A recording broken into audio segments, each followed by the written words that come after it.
welcome to this bonus episode of the Added Time podcast with me, Alan Myers. And this week we're going to be looking at the proposal to expand the playoffs in the Championship in the EFL. And the man behind that is Peter Ridsdale of Preston North End. I've been in conversation with him. Well, Peter, we heard about this proposal, which I think you've put towards the board of the EFL with regards to the expansion of the playoff system. Could you just explain to us what it's about? Sure. I've been given sort of credit as the author of it, but actually it was discussed at an EFL board meeting. Clearly I was very supportive, and because I chair the Championship meetings, post-board meetings, as one of the 3 Championship reps, I've put it to the Championship club. So somebody's very kindly, I think, said I'm the author. We'll find out whether it's kindly or not, depending on how it goes. But one of the things that we're obviously frustrated about is the amount of money going into the Premier League that's not finding its way down into the Championship. We've got 3 or 4 clubs in any season who've got parachute payments, and it's harder and harder to compete. Obviously, clubs in the Championship are spending a lot of money trying to get into that top 6 and have an opportunity to get to all the money that's in the Premier League. So we discussed whether or not the National League, for example, already have an expanded system of playoffs, whether or not we take it down to 8. So the 5th team would play the 8th team in a one-off game, with the 5th being at home. The 6th team would play the 7th team, again with a one-off game at home, and then would go to the semi-final stage just like now, where the winners of those games would play against the 3rd and 4th team with a chance to get to the final and get promoted. The other thing we are very conscious of is it won't be too long before the media rights are up for renewal, and let's not face facts, money talks, and the reality is that if you see what interests the media teams and media companies is, 1, who's going to get promoted, 2, the playoffs, who's going to get relegated, and of course who's going to get relegated from the Premier League into the Championship. So with all that in mind, what we're trying to do is to make more games mean something for longer. And obviously with 8 teams potentially getting into the playoffs, the argument would be that with 6 or 7 games to go, there's probably 14 or 15 teams still looking upwards rather than downwards with an opportunity to get into that top 8. You talked about this disparity, I guess it is, between the Championship and the Premier League from a financial point of view. Is that the sort of driving force behind this idea? Is it more about making the Championship more exciting, in a sense, as you just said, for the media and for fans alike? Because it seems to be getting worse with regards to the financial gap. Is that what's on the main idea of it? Yeah, the financial gap is enormous, and it's because the Premier League is so successful. So credit to them. I'm old enough to remember when the Premier League was formed. I was on the board of Leeds at the time. In fact, Leeds won the last title before the Premier League came in 92-93 season. But then the gap between the top 22, as it then was, it's now the top 20, was relatively small. The media rights were in their infancy, but now you just look at the bottom team in the Premier League get 100 and something million, 108 million or something, but they then get another 2 years of parachute payments, so there's another 100 million pounds. So you get 200 million pounds for coming bottom of the Premier League, and yet the teams in the Championship get 11 million pounds a season, and we're expected to compete. So if you were starting again, which unfortunately nobody seems to want to do, my view would be that you would put as much money into the top as was sensible, but it would flow down in a different way through the pyramid system. And therefore the bottom of the Premier League would obviously get more than the top of the Championship, but the gap wouldn't be so stark as 11 million to 108 million. So until that happens, what we're saying is, why don't we give more teams more opportunity to see if they can get into that playoff position and then get promoted to the Premier League, and therefore there's a better chance of further distribution of cash to more clubs. Some people argue that, well, if the 8th team got promoted, what would that do to the competition in the Premier League? But to be honest, I've been involved in some of the negotiations with the Premier League on redistribution, and they're most fearful of getting relegated. So they shouldn't be scared if we're going to get the 8th team promoted into the Premier League, because presumably they would think it's going to be easier to stay up. So anybody suggesting that we're watering down the competitors of the Premier League needs to look again. And of course, there's no guarantee the 8th team will get promoted, because in recent years, the top 2 positions, certainly 2 out of the 3 promoted teams, have in the main been clubs with parachute payments. And therefore, you're essentially only competing at the start of a season, clubs like Preston North End, for one promotion slot. So let's make it easier to at least get into the lottery at the end of the season than it is now. And the redistribution process and those conversations have been going on for so long now, and there seems to be an impasse with regards to trying to make a decision on that. Is this a way of trying to come up with new ideas to try and sort of work around that and look at other ways to do it? Well, look, if we're honest with each other, the Premier League have got no interest in redistributing the cash. They think they earn it. They think that they should keep it. And to some degree, one understands that. However, the pyramid in the English football system is unique. If you actually look at some of the top players, just look how many have started their careers in the Football League, or they've gone out on loan to Football League clubs before they've gone back and ended up as full internationals. We've got a great track record here at Preston North End of having players in recent years. You've got just people like Anthony Gordon, you've got people like John Pickford, you've got Liam Delap, you've got Alvaro Fernandez, who's now playing for Real Madrid. We've had numerous players here who have come from the Premier League, cut their teeth in the Championship or elsewhere in the Football League, and then gone back to their clubs. We don't really get any benefit from that. We don't get any benefit from future transfer fees. In the main these days, you end up paying the majority of their wages, sometimes loan fees, but we don't have the cash. So for the pyramid to be strong going forward, we need to make sure there's more money come through into the pyramid. And certainly in the short term, there seems to be no interest whatsoever from the Premier League in genuinely redistributing any of that money to make it a more competitive balance. So what we have to do is to give more of our clubs the opportunity. That is 2 ways. One is if our media rights go up because it is more competitive, because we've got more playoff games, etc., well then we'll have more money to share between the Football League clubs. And then of course it does mean there'll be 2 more clubs with a chance, and it's only a chance, of getting into that final playoff spot and promotion spot. What's the sort of support within the Championship itself with this idea? I mean, I'm sure you've got to find that out at some point. But, I think last season there was a 20-odd point gap between the 8th position team to winners. Is there, what is the feeling of those clubs in the Championship about this idea? Well, all we've had so far is 2 informal discussions with Championship clubs.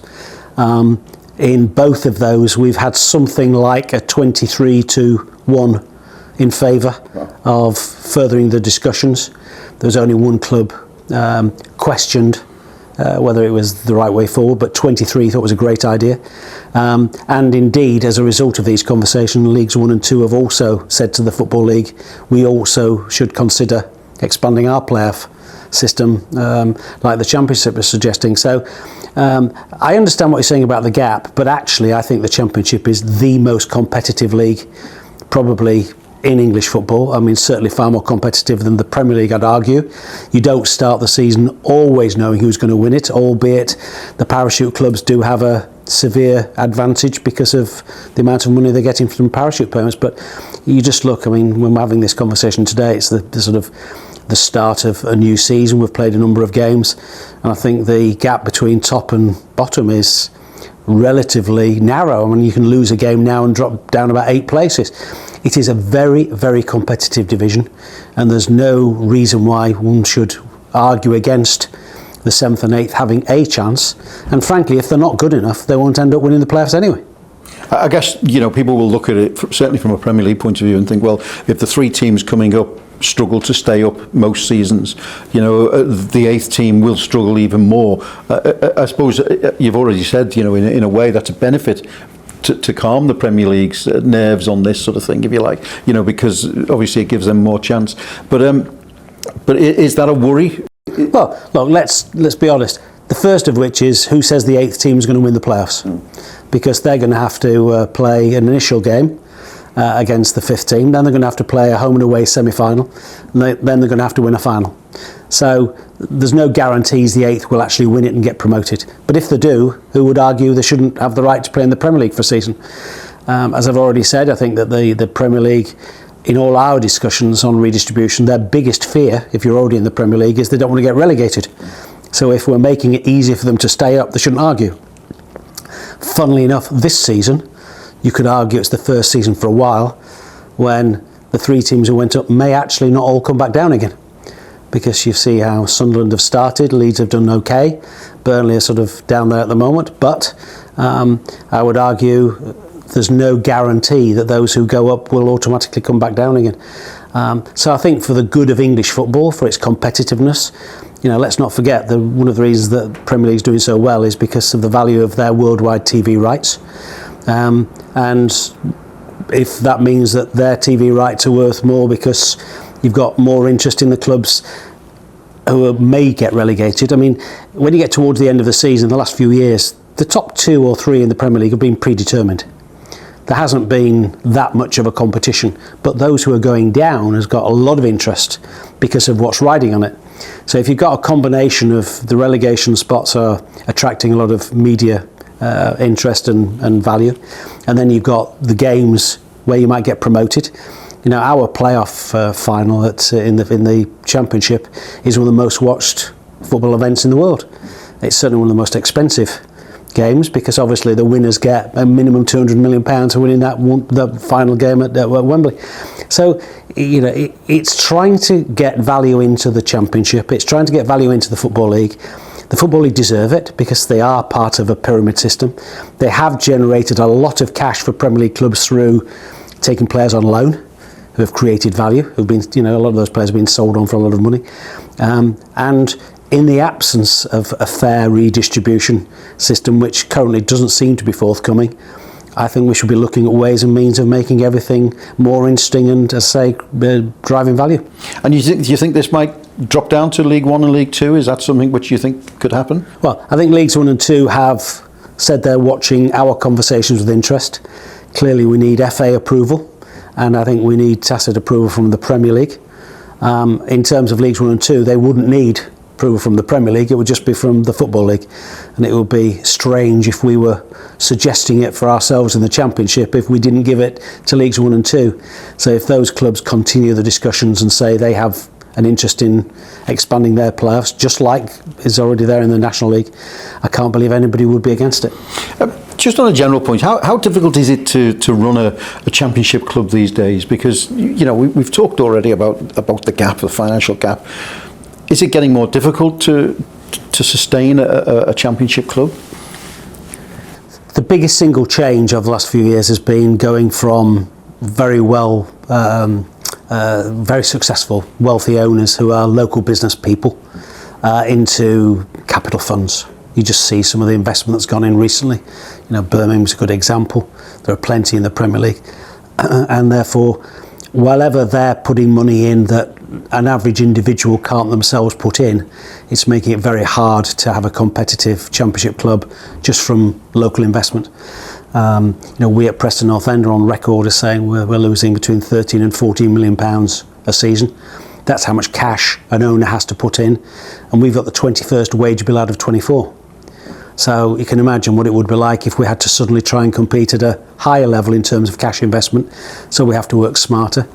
But I do think the evolution of ownership models is such that going forward, unless we sort out urgently redistribution, the ability for local successful business people to own their own local club is almost history. And then of course you lose that that passion for the club, and that and we see, without mentioning names, we see other clubs in the Championship who, there doesn't seem to be that concern, and there's problems at the club. Is that a danger for Championship clubs, that you will lose that? I think there's a massive risk that if what you're getting is an investment model, which is only being invested in the first place to eventually make a profit and a turn on it, you lose the local identity. And I think that English football has been successful because you've had people who care, they're local business people, often lifelong fans, who are investing their own money. I think when you start to take that away from the club, you stop treating your own supporters as they should be treated, which is loyal supporters. You then get into the pricing policy for tickets, and we've seen a lot of recent examples where people are saying they can't afford to go anymore. You then get into the debate about whether or not games are taken overseas for different audiences, when after all season ticket holders have paid for them to be played in their home stadium. So I think that we're entering a phase of very interesting potential changes in the whole makeup of the English game, driven by who can afford to own an English football club. And I think the more time we spend looking at how we could protect some of that, people will say, why should I worry about worldwide investment, etc.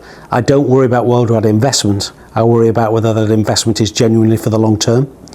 And we've seen a lot of examples recently where clubs who have been historically in local ownership have been invested in by external sources, and a lot of them have not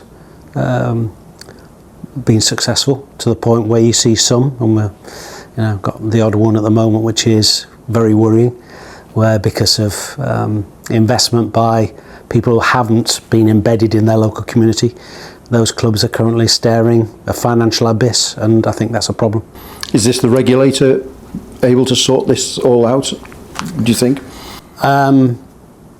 My concern about the regulator sorting it out is, the first of which is, do they really understand the dynamics of the football industry? The easy solution is to say you can't lose money or you've got to break even, but if you do that, the Premier League will go further and further away from the rest of English football because of how much money is going in there.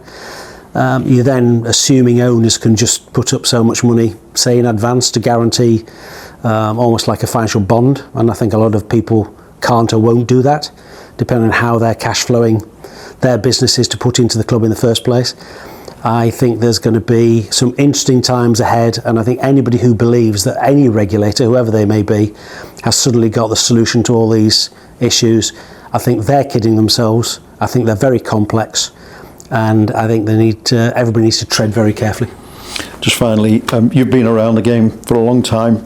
Do you still enjoy it as much as you did? You sound as if you've still got that full passion about the game. It's a privilege to be involved. I've been involved 38 years now. It doesn't get easier. In fact, the challenges of trying to compete are getting harder by the day. But if you've learned as many lessons as I've learned, what you try and do is to work as smart as possible. And that challenge is to perform beyond where your investment is. As I've already said, we've got a 21st wage bill in the Championship, and with the exception of last year, we've done 9 years in the Championship where we've been sort of top half of the table. So that of itself is very satisfying. Our supporters deserve people who care passionately about the football club, and I care passionately about winning football matches. So to the degree that I can carry on doing that, and people want me to, I'll continue to enjoy it. And if the league stopped today, you'd be in the playoffs. Yeah. Funnily enough, the last time somebody said that to me was COVID, because after 37 games when COVID arrived, we'd never been out the top 6 all season. Yeah. And then when we restarted for the last 9 games, we ended up 9th.